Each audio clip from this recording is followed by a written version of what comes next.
जीवन वृक्ष, मिट्टी से निकला चमत्कार। धनपुर गांव की मिट्टी में कुछ अलग बात थी। ये वही मिट्टी थी जिसमें हल चलाने से पहले किसान हाथ जोड़ते थे, जहां बीज डालने से पहले धरती को माँ कहा जाता था, और उसी धरती के बीचों बीच खड़ा था वो पेड़। न मंदिर में, न शमशान में, न खेत के कोने में, सीधे गांव की सांसों के बीच। पीपल का पुराना पेड़, जिसकी छाल फटी हुई थी, जड़ें बाहर निकली थी और पत्तियां ऐसे कांपती थीं जैसे कुछ कहना चाहती हो। गांव वाले उसे नाम से नहीं पुकारते थे, बस कहते थे वो पेड़। हरदू काका उस सुबह भी लाठी टेकते हुए उसके पास पहुंचे। उनकी उम्र 70 पार थी, लेकिन आंखों में आज भी वही डर और भरोसा, दोनों जिंदा थे। उन्होंने पेड़ के तने पर हथेली रखी। ठंडी नहीं थी छाल, गर्म भी नहीं, बस जिंदा। हरदू काका धीमे स्वर में, आज फिर किसी का बुलावा है क्या? हवा चली, पत्तियां सरसराई, हरदू काका की सांस अटक गई। उसी पल गांव की पगडंडी से मोहन दौड़ता हुआ आया। पैरों में चप्पल नहीं, आंखों में डर था। मोहन, काका, चाचा नहीं बचेंगे,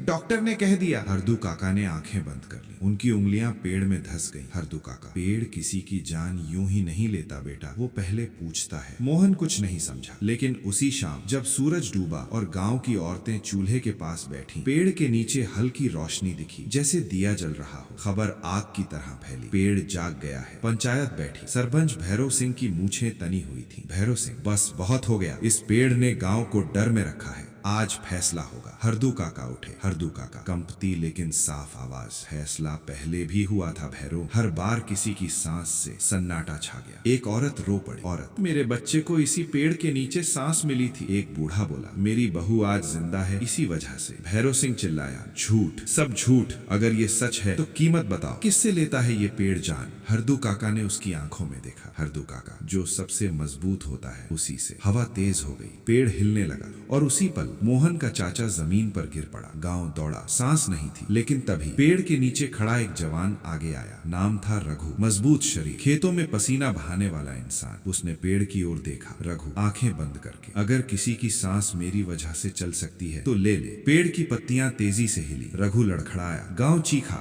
रघु। लेकिन उसी पल मोहन के चाचा ने गहरी सांस ली। रघु जमीन पर बैठ गया। जिंदा था, कमजोर, लेकिन मुस्कुरा रहा था। रघु, लगता है अभी पेड़ ने पूरा नहीं लिया। गांव समझ गया, ये पेड़ मारता नहीं, ये बांटता है, लेकिन कीमत हमेशा चुपचाप लेता है। और उसी रात पहली बार किसी ने देखा, पेड़ की जड़ों से लाल रंग की हल्की रोशनी बह रही थी, जैसे खून नहीं, जैसे जीवन। रात का सन्नाटा धनपुर में कभी इतना भारी नहीं हुआ था। कुत्ते भौंकना भूल गए थे। हवा जैसे सांस रोक कर खड़ी थी। पेड़ अब भी हिल रहा था। रघु को 4 लोग उठाकर उसके घर ले गए। उसका शरीर ठंडा था, पर दिल धड़क रहा था। गांव की औरतें फुसफुसा रही थी, अब पेड़ सब जानता है, अब ये किसी को भी चुन सकता है। हरदू काका अकेले बैठे थे पेड़ के नीचे। उनकी आंखें सूनी थी। हरदू काका खुद से, अब राज बाहर आएगा, और जब राज बाहर आता है तो खून मांगता है। अगली सुबह धनपुर की कच्ची सड़क पर पहली बार 4 पहियों की गाड़ी आई, सरकारी, साथ में कैमरा, फाइलें और चमकते जूते। एक अफसर उतरा, नाम अमित वर्मा। उसने चारों ओर देखा। अमित मुस्कुराते हुए, तो यही है वो मशहूर पेड़? भैरव सिंह तुरंत आगे आया। भैरव सिंह, साहब ये पेड़ नहीं, गाँव की बर्बादी है। अमित ने पेड़ की ओर देखा। एक पल को उसकी मुस्कान रुकी। अमित धीरे से, अजीब है, ये तो जिंदा लगता है। हरदू काका ने लाठी टेकी। हरदू काका, क्योंकि जिंदा है बाबू। कैमरा ऑन हुआ। गाँव के लोग पीछे हट गए। अमित ने सीधा सवाल दागा, अमित सच बताओ काका, ये पेड़ क्या करता है? हरदू काका हंसे, कड़वी हंसी। हरदू काका, जो डॉक्टर नहीं कर पाते, जो दवा नहीं कर पाती, वो करता है। अमित, और बदले में? हरदू काका ने पेड़ को देखा। हरदू काका, बदले में वो ताकत लेता है, जिंदगी नहीं, लेकिन जिंदगी की कीमत। अमित ने नोटबुक बंद कर दी। अमित, मतलब ये एक रिसोर्स है, गाँव सन। हरदू काका तेज आवाज में, ये खेत नहीं है बाबू, जिसे रिसोर्स बोलो। उसी दिन शाम को गाँव में अफवाह फैल गई, पेड़ को शहर ले जाया जाएगा, इस पर रिसर्च होगी। अब ये सबका नहीं रहेगा। रघु के घर में चुप्पी थी। वो बिस्तर पर लेटा था। उसकी माँ रो रही थी। माँ, तूने क्यों बोला था बेटा? रघु ने आंखें खोली। रघु, क्योंकि अगर मैं नहीं बोलता तो कोई और मरता। उसने धीमे से कहा, माँ, पेड़ अभी मुझसे पूरा नहीं लिया है। माँ कांप गई। रात को पेड़ के नीचे फिर रोशनी हुई, इस बार तेज। अमित वर्मा वहीं था, कैमरा लेकर। उसने कदम बढ़ाया। हरदू काका चिल्लाए, हरदू काका मत बढ़ो, ये बुलावा तुम्हारे लिए नहीं है। लेकिन अमित नहीं रुका। जैसे ही उसने पेड़ को छुआ, उसके हाथ कांपने लगे। उसके दिमाग में आवाज गूंजी, तू क्या देने आया है? अमित पीछे हट गया। अमित डरते हुए, ये तो बोल रहा है। पहली बार सरकारी अफसर की आवाज कांपी। अगले दिन सरकार का आदेश आया, पेड़ को काटा जाएगा, इलाके को खाली किया जाए। गांव में आग लग गई। औरतें रोईं, मर्द लाठियां लेकर खड़े हो गए। रघु किसी तरह उठकर बाहर आया। कमजोर था, लेकिन आंखों में आग थी। वो पेड़ के सामने खड़ा हुआ। रघु ऊंची आवाज में, अगर इसे काटना है तो पहले मुझे काटो। पेड़ की पत्तियां तेजी से हिली, जैसे पहली बार। पेड़ गुस्से में था, और उसी पल आसमान में बादल गरजे। हरदू काका बुदबुदाए, अब सिर्फ गांव नहीं, ये लड़ाई दुनिया से होगी। और दूर शहर में एक आदमी इस पेड़ की खबर सुनकर मुस्कुराया। नाम शेखर मल्होत्रा। उसने कहा, अगर ये सच में जीवन देता है तो ये मेरा होगा। शेखर मल्होत्रा शहर का वो नाम था जिसके आगे लोग बोलने से पहले पानी पीते थे। अस्पताल, दवाइयाँ, रिसर्च लैब और हर चीज पर एक ही लाइन, जिंदगी बिकती है, बस दाम सही होना चाहिए। जब उसने धनपुर के जीवन वृक्ष का वीडियो देखा तो पहली बार उसकी उंगलियां कांपी। शेखर धीमे स्वर में, अगर ये सच है तो ये दवा से बड़ा है, ये भगवान से बड़ा है। उसने फोन उठाया। शेखर, धनपुर, कल तक वो पेड़ मेरा होना चाहिए। उधर गाँव में सरकारी मशीनें खड़ी थी, पीले रंग के दांत जैसे धरती को चीरने आए हों, और उनके सामने गांव, नंगे पांव, लाठियां और आंखों में डर नहीं, जिद। भैरव सिंह चिल्लाया, भैरव सिंह, हटो सब, सरकार का आदेश है। रघु आगे बढ़ा। हर कदम पर सांस टूट रही थी। रघु, सरकार ने माँ को जन्म नहीं दिया, मिट्टी ने दिया है। एक सिपाही बोला, सिपाही, हमें मजबूर मत करो। हरदू काका पेड़ के तने से लगकर खड़े थे। हरदू काका, ये पेड़ नहीं हटेगा, आज नहीं, और अगर हटा तो ये गाँव नहीं बचेगा। मशीन आगे बढ़ी। तभी पेड़ की जड़ से जमीन फटी, जैसे धरती ने सांस ली हो। एक तेज हवा चली और मशीन का इंजन बंद। ड्राइवर कांप गया। ड्राइवर साहब, ये अपने आप रुक गई। अमित वर्मा पसीना पोंछते हुए बोला, अमित, ये इत्तेफाक है। लेकिन तभी पास खड़ा एक बच्चा बेहोश होकर गिर पड़ा। माँ चीख उठी, माँ, मेरे बेटे को कुछ हो गया। हरदू काका की आंखें बंद हो गईं। हरदू काका, भारी स्वर में, पेड़ ने इनकार कर दिया है। अमित चिल्लाया, किस बात का इनकार? हरदू काका ने उसकी ओर देखा। हरदू काका, अब ये जान मुफ्त नहीं देगा। रघु लड़खड़ाता हुआ आगे आया। रघु, मुझसे ले लो जो लेना है। पेड़ खामोश। पहली बार बच्चे की सांस टूट रही थी और तभी एक आवाज गूंजी, कोई बाहर से नहीं, अंदर से, जिसने जीवन को सौदा बनाया उससे कीमत ली जाएगी। अमित पीछे हट गया। अमित कांपते हुए, ये किसकी आवाज थी? भैरव सिंह की आंखें फैल गईं। उसी पल शहर से शेखर मल्होत्रा का हेलीकॉप्टर उतरा। धूल उड़ गई। वो नीचे उतरा, महंगे सूट में, और सीधे पेड़ की ओर चला। शेखर मुस्कुराकर, तो तुम हो वो चमत्कार। उसने बच्चे की तरफ देखा। शेखर, इसे बचाना है ना? डील करते हैं। गांव सन। रघु गरजते हुए, ये बाजार नहीं है। शेखर हंसा। शेखर, सब बाजार है दोस्त, बस कीमत समझनी होती है। उसने पेड़ को छुआ। इस बार पेड़ नहीं हिला। शेखर की मुस्कान गायब, उसके चेहरे पर पसीना। तू क्या देगा? आवाज उसके दिमाग में गूंजी। शेखर धीमे स्वर में, पैसा, शहर, नाम। पेड़ खामोश। नहीं। शेखर की सांस तेज हो गई। शेखर चिल्लाकर, मैं भगवान को भी खरीद सकता हूँ। तभी पेड़ की एक जड़ धीरे से उसके पैर से लिपट गई। वो गिर पड़ा। पूरा गांव पीछे हट गया। हरदू काका बोले, अब कीमत तय होगी। और दूर बच्चे ने गहरी सांस ली। वो बच गया, लेकिन शेखर की आंखें खुली थी, सांस नहीं थी। गांव कांप उठा। अमित वर्मा जमीन पर बैठ गया। अमित, ये हत्या है। हरदू काका ने पेड़ की छाल पर हाथ रखा। हरदू काका, नहीं बाबू, ये हिसाब है। पेड़ की पत्तियां शांत हो गईं, जैसे कर्ज उतर गया हो। लेकिन कहानी यहीं खत्म नहीं होती। अब सवाल उठेगा, क्या गांव इस सच को संभाल पाएगा? क्या पेड़ फिर जीवन देगा, या अब ये सिर्फ न्याय करेगा? और सबसे बड़ा सवाल, अगली कीमत किससे ली जाएगी? शेखर मल्होत्रा की लाश जब जमीन पर गिरी तो ऐसा नहीं लगा कि कोई आदमी मरा है। ऐसा लगा जैसे लालच की रीढ़ टूट गई हो। हेलीकॉप्टर के पंख धीरे धीरे रुक गए। धूल बैठने लगी। लेकिन धनपुर के लोगों के दिलों में जो तूफान उठा था वो बैठने वाला नहीं था। एक औरत फुसफुसाई, पेड़ ने मार दिया। दूसरी बोली, नहीं, पेड़ ने बचाया है। अमित वर्मा अब अफसर नहीं लग रहा था, वो बस एक डरा हुआ आदमी था, जिसकी आंखों के सामने उसकी पढ़ाई, उसकी नौकरी, उसके नियम सब टूट चुके थे। वो हरदू काका के पास आया। अमित धीमी आवाज में, अगर ये बात बाहर गई तो देश हिल जाएगा। हरदू काका हंसे, बहुत थकी हुई हंसी। हरदू काका, देश तब भी नहीं हिला था बाबू, जब लोग भूख से मर रहे थे। एक पेड़ से डर लग रहा है। रघु अब खड़ा नहीं रह पा रहा था। उसकी सांस उखड़ रही थी। हर कदम जैसे उधार लिया हुआ हो। उसकी माँ ने उसे पकड़ लिया। माँ रोते हुए, बस कर बेटा, अब और मत दे। रघु ने पेड़ की ओर देखा। उसकी आंखों में डर नहीं था, सिर्फ समझ थी। रघु, माँ, अगर ये पेड़ नहीं होता तो आज ये गांव कब्रिस्तान होता। रात आई, लेकिन अंधेरा नहीं। पेड़ के चारों ओर हल्की सुनहरी रोशनी फैलने लगी, जैसे किसी ने दिया नहीं, दिल जलाया हो। हरदू काका जमीन पर बैठ गए। उन्होंने पहली बार पूरी बात कहना शुरू किया। हरदू काका, सालों पहले जब ये गांव बस रहा था तब यहाँ सूखा पड़ा था। 3 साल पानी नहीं गिरा। लोग पास आ गए, कोई नहीं बोला। हरदू काका, तब एक औरत थी, नाम था धरा, वो सबको पानी देती थी, खुद बिना पिए। एक औरत बोली। फिर हरदू काका की आवाज कांप गई। हरदू काका, जब आखिरी आदमी मरने लगा, धरा इस पेड़ के नीचे आई और बोली, मेरी सांस ले लो लेकिन गाँव को जिंदा रखो। हवा चलने लगी। हरदू काका, सुबह धरा नहीं थी और ये पेड़ उगाया था। सन्नाटा। अमित धीरे, मतलब ये पेड़ एक बलिदान से जन्मा है। हरदू काका ने सिर हिलाया। हरदू काका, और अब ये हर बार वही ढूंढता है जो बिना सौदे के देने को तैयार हो। शहर में खबर फैल चुकी थी। टीवी चैनल,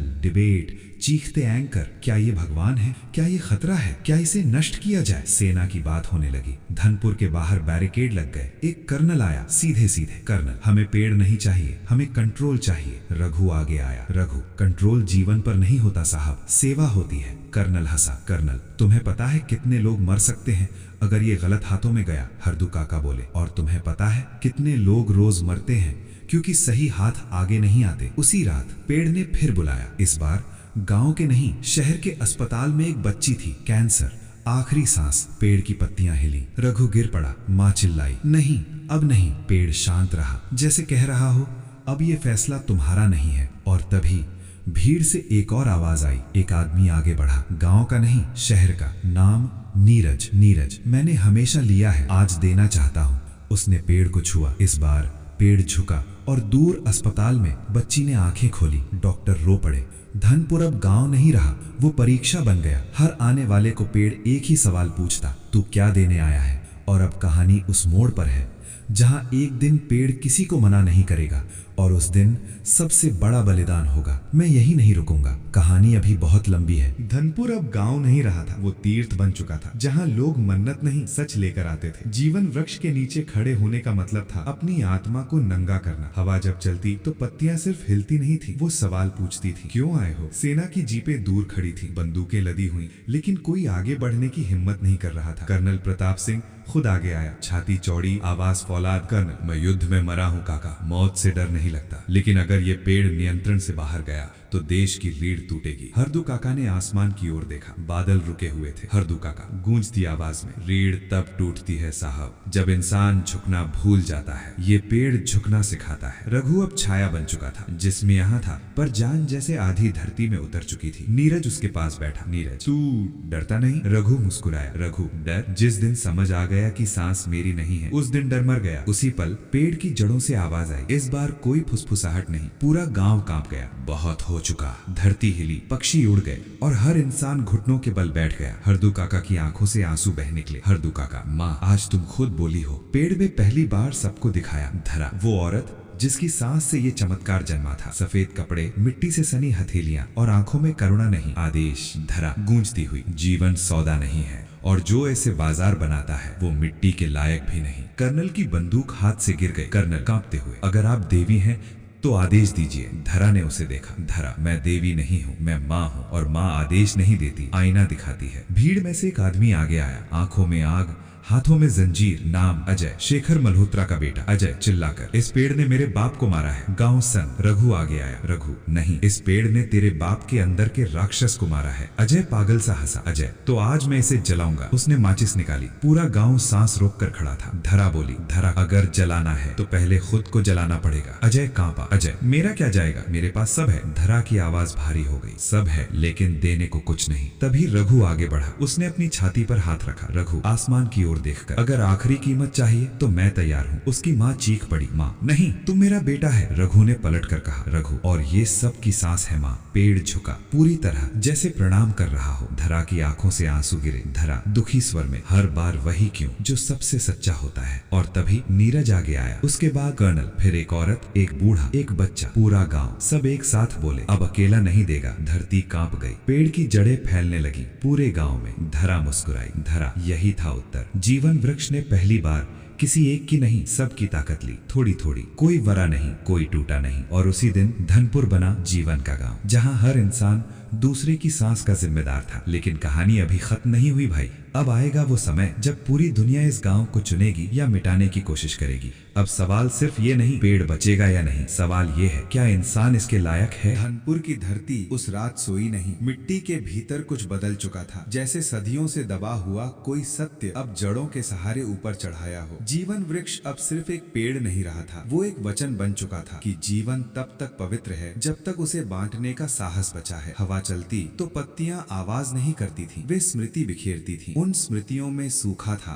भूख थी, औरतों की सूनी आंखें थी और एक औरत की आखिरी सांस थी। धरा, उस बलिदान की गर्मी आज भी तने में धड़कती थी। रघु अब धीरे धीरे गल रहा था, ऐसे नहीं जैसे कोई बीमार होता है, बल्कि जैसे दिया जल जल कर खुद को उजाला बना देता है। उसकी आंखों में डर नहीं था, बस एक अजीब सी शांति थी, जैसे उसे पता हो कि उसका होना अब अकेले उसके लिए नहीं रहा। गांव ने ये समझ लिया था, इसीलिए कोई रोया नहीं। आंसू थे लेकिन वो शोर नहीं बन पाए। शहरों में जहाँ कांच की इमारतें आसमान से ऊंची बात करती हैं, वहाँ जीवन वृक्ष डर बन चुका था, क्योंकि जो चीज बिकती ना हो वही सबसे बड़ा खतरा होती है। कागजों में योजनाएं बनी, नक्शों में धनपुर लाल घेरा बन गया, भाषणों में इसे मानवता के लिए खतरा कहा गया, पर किसी फाइल में ये नहीं लिखा गया कि यहाँ लोग सांस को मोल नहीं करते। सेना आई, कानून आया, ताकत आई, पर हर बार जब जीवन वृक्ष की ओर कदम बढ़ा, धरती ने हल्का सा इनकार किया। कभी इंजन बंद हो गए, कभी रास्ते टूट गए, कभी आदमी के भीतर कुछ कांप गया। कोई नहीं समझ पाया कि ये चमत्कार नहीं था, ये संयम था। फिर वो दिन आया जब जीवन वृक्ष ने देना बंद कर दिया। न कोई रोशनी, न कोई कंपन, न कोई संकेत। गांव घबरा गया, लेकिन हरदू काका समझ गए, पेड़ अब इंसानों को नहीं तौल रहा था, वो समय को तौल रहा था कि क्या ये दुनिया इतनी बड़ी हो चुकी है कि बलिदान की जरूरत ही न पड़े। उसी रात रघु की सांस बहुत हल्की हो गई, ऐसे जैसे वो कहीं दूर जा रहा हो जहां बुलावा हो। और उसी पल गांव के हर घर में कोई न कोई जाग गया। किसी को प्यास लगी, किसी को बेचैनी, किसी को सपना। सब एक साथ जीवन वृक्ष के पास पहुंचे, बिना बोले, बिना कहे। और तब पेड़ ने पहली बार पूरे गांव को छुआ, जड़ों के जरिए, हवा के जरिए, धड़कन के जरिए। हर इंसान से थोड़ा थोड़ा लिया, थोड़ी ताकत, थोड़ा अभिमान, थोड़ा स्वार्थ, और बदले में कुछ नहीं दिया, सिर्फ जिम्मेदारी। सुबह हुई, रघु जिंदा था, कमजोर पर अधूरा नहीं। जीवन वृक्ष खड़ा था, पर पहले जैसा नहीं। उसकी पत्तियां कम थीं, तना सूखा सा था, जैसे उसने भी अपना हिस्सा दे दिया हो। उस दिन के बाद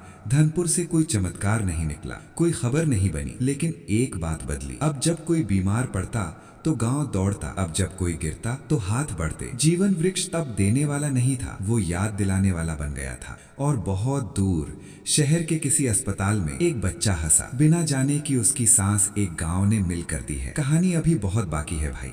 अब आएगा वो समय जब जीवन वृक्ष खुद सूखने लगेगा और आखिरी सवाल खड़ा होगा, क्या इंसान बिना चमत्कार के इंसान रह सकता है? धनपुर अब नक्शे पर एक बिंदु नहीं रहा था, वो समय बन चुका था। ऐसा समय जहां आदमी को अपने होने की कीमत याद दिलाई जाती है। जीवन वृक्ष उस सुबह थोड़ा और झुक गया था, किसी तूफान से नहीं, किसी कुल्हाड़ी से नहीं, बल्कि उस भार से जो इंसानों की उम्मीदें बनकर उसकी शाखाओं पर आ बैठी थी। पत्तियां पहले जैसी हरी नहीं रही, उनमें चमक नहीं, अनुभव था, जैसे उन्होंने बहुत कुछ देख लिया हो। रघु अब खेतों में नहीं जाता था, वो बैठकर धरती को देखता था, मिट्टी को छूता था, उस मिट्टी को जिसने उसे मजदूर बनाया, और उसी मिट्टी ने उसे अर्थ दे दिया। उसकी सांस हर दिन थोड़ी कम होती, पर उसका होना हर दिन थोड़ा बड़ा हो जाता। गांव ये सब देख रहा था चुपचाप, क्योंकि कुछ बदलाव तालियों से नहीं आते, वे मौन मांगते हैं। समय बीतने लगा, सरकारें बदली, अफसर बदले, आदेश बदले, पर धनपुर नहीं बदला। वहां अब कोई जीवन वृक्ष से चमत्कार मांगने नहीं आता था। लोग आते थे अपने भीतर के बोझ को हल्का करने। कुछ लोग बस पेड़ के नीचे बैठते, कुछ रोते, कुछ चुपचाप चले जाते। पेड़ कुछ नहीं करता, और शायद यही उसका सबसे बड़ा काम था। शहरों में जहां हर बीमारी का इलाज कागजों में लिखा जाता है, वहां अब एक डर पल रहा था। अगर इंसान बिना लालच के एक दूसरे को बचाने लगे तो बाजार का क्या होगा? इसलिए धनपुर को भुलाने की कोशिश की गई, खबरों से हटाया गया, रास्तों से काटा गया, नक्शों से मिटाया गया, लेकिन जो चीज लोगों के भीतर उग जाए उसे मिटाया नहीं जाता। 1 साल बाद जीवन वृक्ष की एक बड़ी डाल खुद ब खुद गिर गई। कोई आवाज नहीं, कोई हादसा नहीं, बस एक युग का हल्का सा टूटना। गांव इकट्ठा हुआ, डर था पर अफरा तफरी नहीं, क्योंकि अब सब समझ चुके थे ये पेड़ भी उधार की सांसों पर टिका है। उसी रात रघु ने सपना देखा, कोई देवी नहीं, कोई चमत्कार नहीं, बस खेतों में काम करता हुआ अपना छोटा सा रूप। उसने देखा वो अकेला नहीं है, पूरे गांव के हाथ एक साथ मिट्टी में है। जब वो जागा तो उसकी आंखों में पहली बार आंसू थे, डर के नहीं, पूर्णता के। अगले कुछ महीनों में